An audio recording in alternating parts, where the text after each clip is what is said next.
Takže při nastartování motorka kolísa a při rozjezdu tarokuje.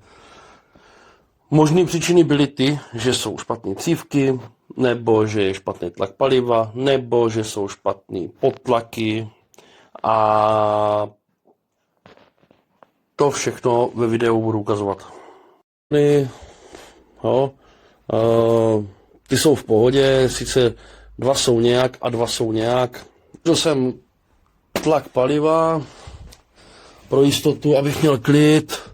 To se vlastně měří, tady se odpojí tahle hadička, tady do palivové soustavy a tady je čerpadlo, to se nacpe mezi to a měří se to. Já to potom ještě asi dám do videa.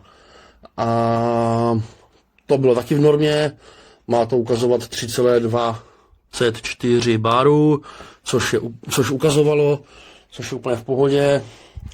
Takže teďka už jenom čekám na cívky, až je vyměním, tak si myslím, že to bude cajk. Podtlaky jsou v pořádku.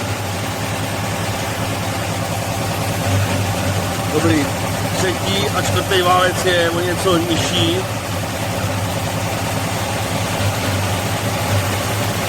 Ale to je, protože se seřizují 2 a 2 klapky, si myslím. Jo.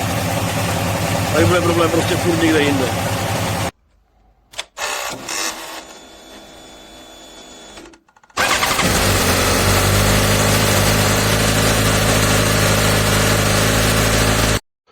Tlak jsem změřil, sice budíček, ten se trošku napapal, dobrý.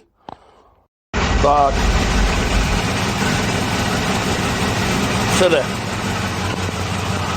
Jako koťátko. Díky bohu. Vyměnil jsem cívky a bylo to fakt těma cívkama. Jo, mám radost, že to byla prostě jenom tady ta prkotina. A to, co jsem dělal ostatní, tak aspoň mám jistotu, že to je všechno v cajku. Jenom pro ukázku, tohle jsou ty cívky a tohle jsou ty staré cívky. A jediné, co jsem musel přehodit, tohle, tak vlastně tady ten klobouček.